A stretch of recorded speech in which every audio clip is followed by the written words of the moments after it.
SIR-ൻ്റെ കാര്യത്തിൽ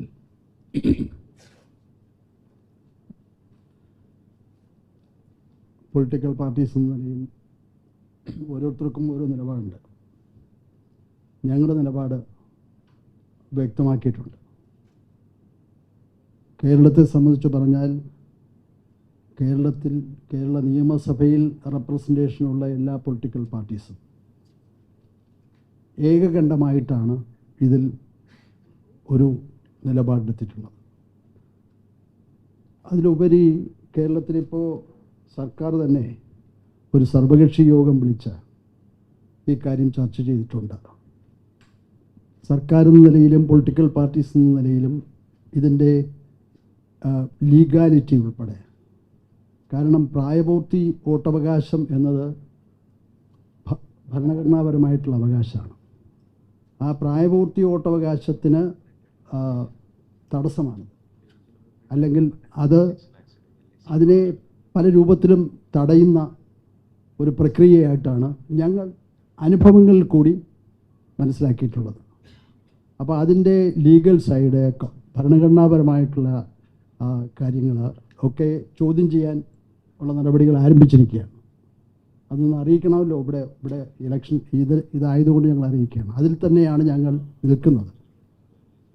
ഇവിടെ സൂചിപ്പിക്കപ്പെട്ട കാര്യങ്ങളെ സംബന്ധിച്ച് പറയുമ്പോൾ ഇതിന് വേണ്ടി തിരഞ്ഞെടുത്ത ഈ സമയം കേരളത്തെ സംബന്ധിച്ച് ഒട്ടും പ്രായോഗികമല്ല എന്നുള്ളൊരു വാക്ക് മാത്രം പറഞ്ഞാൽ പോരാ,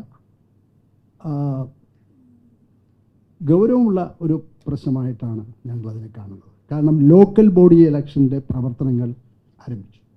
ഇനി നോട്ടിഫിക്കേഷൻ വന്നാൽ മതി. ഒരു മാസത്തിനുള്ളിൽ നടക്കേണ്ടതാണ് ലോക്കൽ ബോഡി ഇലക്ഷൻ. ഡിസംബർ 21 മുമ്പ് ലോക്കൽ ബോഡികൾ വരണം. ആ ലോക്കൽ ബോഡി ഇലക്ഷൻ പ്രവർത്തനങ്ങൾ ആരംഭിച്ചു കഴിഞ്ഞ ഈ സാഹചര്യത്തിൽ അതിന് തടസ്സമാണ് ഈ കാര്യങ്ങളെല്ലാം തന്നെ.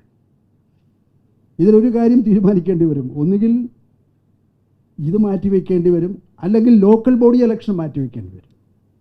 ഇതിലേതാണ് പ്രായോഗികമെന്ന് ഇവിടെ ആലോചിക്കണം. ഇലക്ഷൻ കമ്മീഷൻ തന്നെ ആലോചിക്കേണ്ട കാര്യമാണ്, കേന്ദ്ര ഇലക്ഷൻ കമ്മീഷൻ. കാരണം ലോക്കൽ ബോഡി ഇലക്ഷൻ മാറ്റിവെക്കാൻ പറ്റുമെങ്കിൽ ഞങ്ങളതിനോട് ആർക്കും കഴിയുന്ന കാര്യമല്ല ലോക്കൽ ബോഡി ഇലക്ഷൻ മാറ്റിവെക്കാൻ. അതിന് പ്രത്യേക നിയമം കൊണ്ടുവരേണ്ടി വരും. ഇത് ഇലക്ഷൻ കമ്മീഷൻ്റെ അധികാരപരിധിയിൽ വരുന്ന വിഷയമാണ്, ഗൗരവമുള്ള വിഷയമാണ്. അത് പ്രായപൂർത്തി വോട്ടവകാശം എന്ന ഭരണഘടനാ അവകാശത്തിന്മേലുള്ളൊരു കടന്നുകയറ്റമാണ് എന്ന് പറഞ്ഞുകൊണ്ടാണ് ഞങ്ങൾ പറയുന്നത്. ഇവിടെ സൂചിപ്പിച്ച കാര്യത്തിൽ ഇതൊട്ടും തന്നെ ഇപ്പോൾ മറ്റു കാര്യങ്ങൾ മാറ്റിവെച്ചാൽ തന്നെ ഇത് പ്രാക്ടിക്കലേ അല്ല. ഇപ്പോൾ അങ്ങ് സൂചിപ്പിച്ചു ഇലക്ഷൻ കമ്മീഷൻ BLA-മാരെ അല്ലെങ്കിൽ പൊളിറ്റിക്കൽ പാർട്ടീസിൻ്റെ സഹായം, ഇത് രണ്ടുമാണല്ലോ നമ്മളിപ്പോൾ ആലോചിക്കേണ്ടി വരുന്നൊരു വിഷയം. പൊളിറ്റിക്കൽ പാർട്ടീസിൻ്റെ സഹായം ഈ SIR-ൽ വേണം. അതേപോലെ BLA-മാരെ ഇതിൽ സഹായികളായിട്ട് കിട്ടണം എന്ന നിലയിൽ. പക്ഷേ ഈ BLA-മാർ പൊളിറ്റിക്കൽ പാർട്ടീസ് എല്ലാം 100% ലോക്കൽ ബോഡി ഇലക്ഷൻ്റെ വർക്കിലാണ്. ഇനി ഇപ്പോൾ പറഞ്ഞില്ലേ, ഈ നവംബർ ഡിസംബർ മാസം പറഞ്ഞല്ലോ, ഡിസംബറിലാണല്ലോ, ഡിസംബർ 9 അല്ലേ ഇവിടെ സൂചിപ്പിച്ചത്. അന്നായിരിക്കും ലോക്കൽ ബോഡി ഇലക്ഷൻ. ചിലപ്പോൾ അവ എങ്ങനെ നടക്കും? ആകെ കൺഫ്യൂഷനാണ് ഇതിൽ വന്നിട്ടുള്ളത്. അപ്പോൾ ഗൗരവമായിട്ട് ആലോചിക്കണം. എങ്ങനെയെങ്കിലും ഇത് ചെയ്താൽ മതിയെങ്കിൽ, എൻ്റെ സുഹൃത്ത് ഇവിടെ പറഞ്ഞതുപോലെ ഇപ്പോൾ നടന്നുകൊണ്ടിരിക്കുന്ന കാര്യങ്ങൾ, ഇപ്പം ഞാൻ രാവിലെ ഇത് നിർവഹിച്ചിട്ട് വരുന്ന ഒരാളാണ്. എൻ്റെ വീട്ടിൽ വന്നു.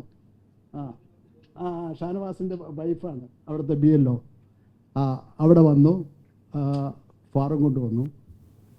എനിക്ക് തന്നെ പ്രയാസമാണ് അത്. വീട്ടിൽ ഇപ്പം ഞങ്ങൾ 4 പേരുണ്ട്, ഞാനും വൈഫും 2 കുട്ടികളും. കുട്ടികളാണെങ്കിൽ ഇപ്പോൾ സ്ഥലത്തില്ല.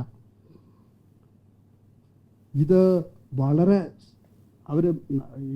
BLO-മാർ വാസ്തവത്തിൽ വളരെ പ്രയാസം അനുഭവിക്കുന്നു എന്നാണ് എനിക്ക് മനസ്സിലാക്കാൻ സാധിച്ചത്. അവർക്കൊന്നും ഒറ്റയ്ക്ക് ഇത് നിർവഹിക്കാൻ സാധ്യമല്ല. ഈ ടൈം ലിമിറ്റിൽ ഒരിക്കലും സാധിക്കില്ല. പിന്നെ അത് പൂർത്തീകരിച്ചു കഴിഞ്ഞാലുള്ള കാര്യം വേറെ എടുക്കാം വലിയ രൂപത്തിൽ. കാരണം വോട്ടർമാരെ വലിയ ഒരു വിഭാഗത്തെ ഉൾക്കൊള്ളാൻ കഴിയാത്ത രൂപത്തിലായിരിക്കും ഇതിൻ്റെ കൾമിനേഷൻ എന്ന് പറയുന്നത്. അത് വീണ്ടും ആലോചിക്കേണ്ടി വരും. അതാണ്. അപ്പോൾ അതുകൊണ്ട് ഗൗരവമായിട്ട് ഈ പ്രാക്ടിക്കൽ സൈഡ് ആലോചിക്കണം. മറ്റൊരു കാര്യം എനിക്ക് സൂചിപ്പിക്കാനുള്ളത്, ഇപ്പോൾ എന്യൂമറേഷൻ ഫോറം കൊടുക്കുന്നത് ഞാൻ മനസ്സിലാക്കിയത് മലയാളത്തിലാണ്. പക്ഷേ കാസർഗോഡ് പോലുള്ള ജില്ല, അവിടെ ഒരു 2-3 അസംബ്ലി മണ്ഡലങ്ങളിൽ ബാധിക്കുന്ന കാര്യമാണ്. അവിടെ ഈ മലയാളം അറിയില്ല, അവിടെ കന്നഡ വേണം. കന്നഡയിൽ അവർക്ക് കൊടുത്താൽ അത് മൈനോറിറ്റി, അവിടെ ലാംഗ്വേജ് മൈനോറിറ്റീസ് തമിഴിനും ബാധകമാണ്. കന്നഡയിൽ നിന്ന് പരാതികൾ കിട്ടിയിട്ടുണ്ട്. കാസർഗോഡ് കൊടുത്തോ? തമിഴിൻ്റെ ഉണ്ട്, മറ്റ് പ്രദേശം പാലക്കാട് ഉൾപ്പെടെ, അല്ലെങ്കിൽ ഇവിടെ ഉൾപ്പെടെ ഇടുക്കിയിൽ ആവശ്യം പോലെ ഉണ്ട്, തമിഴിൻ്റെ പ്രശ്നമുണ്ട്. ആ ഫോറത്തിൻ്റെ വിഷയമുണ്ട്. ആ വിഷയവും ഞങ്ങളുടെ ശ്രദ്ധയിൽപ്പെട്ടിട്ടുള്ള കാര്യമാണ്. ഇതെല്ലാം വെച്ചുകൊണ്ടുള്ള ഒരു ആലോചനയും തീരുമാനവും ഉണ്ടാകണമെന്നാണ് എനിക്കത് സംബന്ധിച്ച് സൂചിപ്പിക്കാനുള്ളത്.